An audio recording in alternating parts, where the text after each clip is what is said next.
Hey, it's Jay. Just thought for fun I would do an actual pickup video. Yesterday was my wife and I's 5th anniversary, so we did a little celebratory video game hunting. And I thought it'd be fun now that I've got them cleaned up here a little bit to kind of go through what I got. So, for the first, I got NCAA Football 09 for the PSP. Not really a big sports guy, but you know, when it's $1, I'll pick it up just to add it to the collection. Or if I have somebody come over that wants to play it, I've got it available, so can't pass that up. I've got my first UMD video for the PSP. These were like mini DVDs that you could watch on the PSP, and I've never really given much thought to collecting them, but this was essentially thrown in at a pawn shop, so you know, what the heck, I figured, you know, why not start building that collection, so kind of cool. Another PSP game, and one I've actually been looking for a little bit. This is Castlevania The Dracula X Chronicles for the PSP.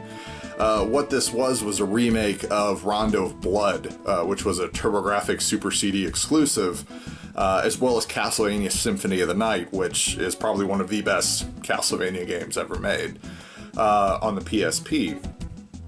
But the cool thing about this is once you've beaten the Rondo of Blood remake, which isn't as bright and vibrant, it's kind of got that muddied modern color, it unlocks the only English translation I know of for the original TurboGrafx Rondo of Blood. So I'm a big Castlevania fan, so I'm very happy to have these to the collection. So really cool pickup here. I also picked up Sacred 2 Fallen Angel for the PS3. Now, admittedly, I've never heard of this game before. I looked at the box art on the back and kind of read about it, and I happened to notice, if the camera shows up, Blind Guardian did the soundtrack to this, which is my favorite band in the world. So, a fantasy game with Blind Guardian doing the soundtrack? Heck yeah, I'll give it a try. So when I got home, I looked up some reviews online, and oh, this game's totally up my alley, and I've just, like I said, I've never heard of it before, so might be playing this one a little bit later. I picked up Dead Space Extraction for the Nintendo Wii. This was actually sealed, but it was partially open, so I just opened it, so it's technically brand new, but looks to be kind of a shooter, more or less, because it's showing Wii Zapper support, but I don't know. I don't know anything about this game. I've heard of the Dead Space series, but when I saw this and it was only $1, I figured, why not? You know, I'm sure I can pop it in now and then and play it, so kind of a cool pickup. I picked up Dead Rights on the Nintendo GameCube. Another game I've never heard of, but it looks like it was published by Namco. So I don't know too much about this, but I'll give it a play. I'll pop it in. Kind of glad I don't have the strongest GameCube collection right now outside of Zeldas and a couple of the Star Wars games and Smash Brothers and a few other things. So kind of nice to build that up a little bit.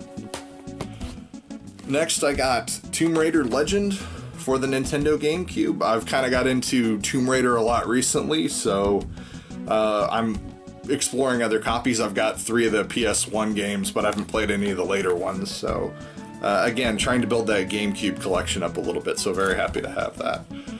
And then the one that really kind of took me away here, and I've actually got it in a Ziploc with a dryer sheet right now. It came from a smoking household originally. You can still kind of smell it on there, and a dryer sheet's kind of good to get that smell out of these old games. But Sonic and Knuckles for the Sega Genesis. I've got Sonic Spinball and Sonic 1, 2, and 3, but I really try not to get loose Genesis games. I just don't want to. I know it's cheaper, but I really don't want to kind of start down that road and then get partway through like, okay, well now I need to find boxes for them. So it doesn't have the manual, but the manual's not too bad to track down. The box is a little harder. It is the cardboard variant, but I'm really excited. I've been looking for Sonic and Knuckles for a long time, and when my wife and I found this on the shelf, she kind of gave me that look that we're leaving with this. So the price was extremely fair. It wasn't very expensive, but this is one that I've been looking for a long time in the box, so I'm very happy to round out and finish my main Sonic Genesis collection. So very cool to have that, and hopefully in a day or so that horrible cigarette smell will be out of it. But so that's my pickups over the weekend. I might do more videos like these. It's kind of nice to have a visual reminder of how the collection's grown. I need to do an updated room tour video, which I don't know if I'll release to the public or not, but it's always nice to kind of look back and see where I was and where my efforts are going. So thanks for watching. I hope you enjoyed this, and I'll see you next time.